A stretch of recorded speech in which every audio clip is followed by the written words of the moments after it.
गई है कि ज़ाहिर है मेहमान आ रहे हैं।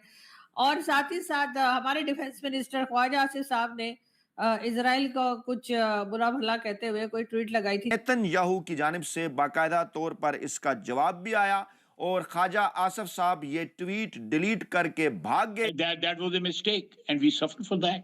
आपको यकीनन अब इजराइल की ताकत, अपनी हुकूमत की मजबूरियां, लिमिटेशंस पता चल गई होंगी। माफी मांगने को तैयार हैं। लेकिन इस निज़ाम की औकात, हैसियत और असलियत क्या है, वो खुद इस हुकूमत के वज़ीर दिफा ख्वाजा आसिफ ने बता दी।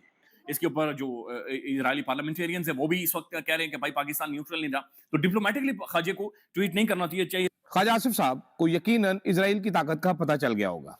एंड टाइम पर ऐसा लग रहा है कि ईरान इस वक्त कुछ सोच विचार में मुब्तला है, तो इसी वजह से वो फिलहाल अपना जो फैसला है इस्लामाबाद पहुंचने का उसको थोड़ा सा इल्तवा में रखे हुए है। पाकिस्तान की जो सालसी सर्विस है उसका मजाक जिस तरीके से उड़ाया गया है वो बड़ी तेजी के साथ वायरल हो रहा है। यानी पहले प्राइम मिनिस्टर की ट्वीट का स्कैंडल आ गया, जिसको फाइनेंशियल टाइम्स से लेके न्यूयॉर्क टाइम्स तक सब रिपोर्ट कर रहे हैं। मुज़ाकरात का आगाज हो जाएगा, लेकिन मुज़ाकरात तो उस वक्त होंगे जब ये वफूद पाकिस्तान पहुंचेंगे। इजरायली प्राइम मिनिस्टर ने कहा है जी कि पाकिस्तान का जो डिफेंस मिनिस्टर है, ख्वाजा आसिफ को ये नहीं पता था कि भाई कौन सा इनकलाब, ना मैं इनकलाबी हूं ना मेरी पार्टी इनकलाबी है, हम तो फ्रॉडी हैं।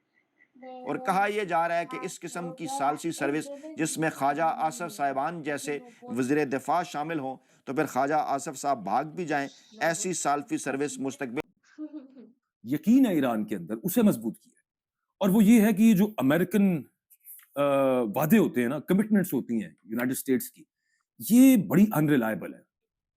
ये इनकी जो हैसियत है ना, हमेशा गैर मोतबर होती है, और ऐसे हालात में मुज़ाकरात में दाखिल होना ना सिर्फ स्ट्रेटेजिक तौर पर खतरनाक बल्कि सियासी तौर पर भी महंगा समझा जाने लगा है।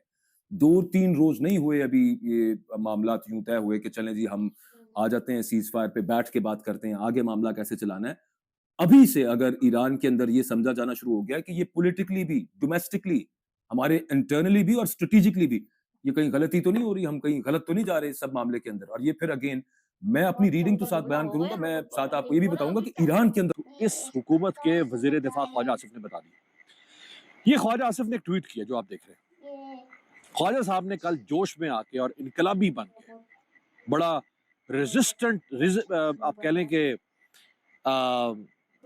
मेरा ख्याल है इनकलाबी लफ्ज ज्यादा बेहतर होगा। ख्वाजा आसिफ ने जो ट्वीट किया ना, और उस ट्वीट में ख्वाजा आसिफ ने कहा कि जी इसराइल एक बुराई है। पाकिस्तान के डिफेंस मिनिस्टर की ट्वीट है, मजाक तो नहीं। अच्छा, अब ख्वाजा आसिफ को ये नहीं पता था कि भाई कौन सा इनकलाब, ना मैं इनकलाबी हूं ना मेरी पार्टी इनकलाबी है, हम तो फ्रॉडी हैं, हम तो जाली इनकलाबी है ना। हम तो इनकलाब के नाम पर, नवाज शरीफ ने जैसे कहा 1990 की दिहाई के शुरू में कि जी मैं डिक्टेशन नहीं लूंगा, फौज को कहा मैं डिक्टेशन नहीं लूंगा, और फिर नवाज शरीफ खुद अमीरुल मोमिनीन बनने के चक्कर में खुद डिक्टेटर बन रहा था 97 वाली हुकूमत में। फिर डील की, मुशर्रफ के साथ भाग गया, मच्छर काटता है, और फिर वापस आके फिर इनकलाबी मुशर्रफ के खिलाफ, फिर बाजवा के साथ लेट गए, बाजवा के कदमों में जाके बैठ गए, तो जाली इनकलाबी थे। अब ख्वाजा आसिफ में इनकलाब जा गया। अब ख्वाजा भाई आपको पता होना चाहिए ना कि आपकी हैसियत क्या है, आप में क्या सकत है, क्या ताकत है आपकी पार्टी में, और ना खुद ख्वाजा आसिफ साहब में भी नहीं है, कोई इनकलाब नहीं है। क्योंकि जो इनकलाबी होता है वो कभी स्टेटस को के साथ खड़ा नहीं हो सकता। ये देखिए, ये इनकलाब, तगय्युर और तबद्दुल, ये जिद है स्टेटस को की, इंपीरियलिज्म की। इनकी पार्टी और इनकी पार्टी की लीडरशिप की जो सोच है वो इंपीरियलिस्ट, स्टेटस को ओरिएंटेड सोच है, वो गुलामाना ज़हनियत है। तो आप कहां के इनकलाबी आ गए कि आपने इसराइल को ललकार दिया। अब ख्वाजा आसिफ ने ये ट्वीट कर तो दी, बाद में ख्वाजा साहब पर प्रेशर आया और ख्वाजा आसिफ ने ट्वीट डिलीट कर दी। अच्छा, अब यहां पे पीटीआई वाले भी खुश हो रहे थे और नून लीग वाले भी खुश हो रहे थे।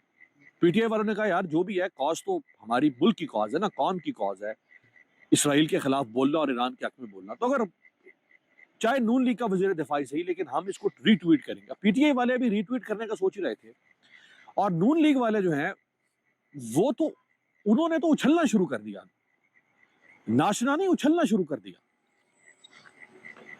जश्न मनाए जा रहे हैं जनाब। ख्वाजा आसिफ ने ये मंजी ठोक दिया जनाब, इसराइल की ऐसी की तैसी फेंक दी।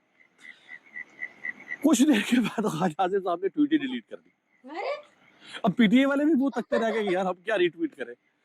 और वो नून लीग के जो लोग भाड़ मस्खरे बन के चापलूस और टाउट सहाफत से लेके सियासत तक और सियासत से लेके रियासत तक और हर जगह पे, उन्होंने कहा कि यार ये क्या हो गया, हमारे साथ तो हाथ हो गया। अच्छा, कुछ लोगों ने वीलॉग कर दिए ख्वाजा आसिफ की ट्वीट क्या पूरे वीलॉग, जैसे मेरा ख्याल है अबसार आलम साहब ने भी कर दिया। नेतन्याहू की जानिब से बाकायदा तौर पर इसका जवाब भी आया और ख्वाजा आसिफ साहब ये ट्वीट डिलीट करके भाग गए। उसके बाद कुछ मखसूस अकाउंट्स को मैदान में उतारा गया मुस्लिम लीग नवाज के साथ इंतहाई करीबी ताल्लुक रखने वाले, जो ये फरमाने लगे कि शहबाज शरीफ साहब का ट्वीट तो जहां से ड्राफ्ट हुआ सो हुआ, लेकिन अगर इसराइल को इस बात का अंदाजा हो गया कि ख्वाजा आसिफ साहब का ट्वीट अमेरिकी सदर डोनाल्ड ट्रंप के कहने पर किया गया तो फिर भला इसराइल की क्या हालत होगी। यानी वो कहते हैं ना कि नानी ने खसम किया, बुरा किया और फिर छोड़ दिया, उससे भी ज्यादा बुरा किया। इसी किस्म की हालत हुई ख्वाजा आसिफ की। माहौल बनाते हुए पहले नजर आए पाकिस्तानी इस्टेब्लिशमेंट के साथ फड्डे का। अमेरिका इसराइल के कहने के ऊपर इस मैदान जंग में उतरा था। जब शहबाज शरीफ साहब की जानिब से ट्वीट सामने आया था कि हमने जंगबंदी की रिक्वेस्ट की है और मान ली गई है, उसमें लेबनान का भी जिक्र था, लेकिन जंगबंदी के ऐलान के बाद इसराइल ने वहशियाना बमबारी की लेबनान के अबनाए हरमज। फिर ईरान ने महदूद सतह पर बंद कर दी और फिर जंग के बादल मंडलाने लगे। और उसके बाद आज इस इस्लामाबाद अकॉर्ड से बड़ी एक्सपेक्टेशन, लेकिन इस दौरान ख्वाजा आसिफ साहब का ट्वीट और फिर इस वक्त कैसे पाकिस्तान की सालसी सर्विस का सोशल मीडिया के ऊपर पहले मजाक बना, उसके बाद पूरी दुनिया एक वीडियो इस वक्त वायरल कर रही है जिसमें पाकिस्तान की जो सालसी सर्विस है उसका मजाक जिस तरीके से उड़ाया गया है वो बड़ी तेजी के साथ वायरल हो रहा है। और कहा यह जा रहा है कि इस किस्म की सालसी सर्विस जिसमें ख्वाजा आसिफ साहिबान जैसे वज़ीर दिफा शामिल हों, जिसमें पाकिस्तानी इस्टेब्लिशमेंट जिनके मुतल्लिक ये तासर हो कि ख्वाजा आसिफ साहब उनके बास हैं, लेकिन फिर ख्वाजा आसिफ साहब नाराज़ हों या बज़ाहिर फड्डे का तासर दिया जाए तो फिर ख्वाजा आसिफ साहब भाग भी जाएं। ऐसी सालसी सर्विस मुस्तकबिल में और कितनी किस्म की सालसी करवाएगी। पहले मैं आपके सामने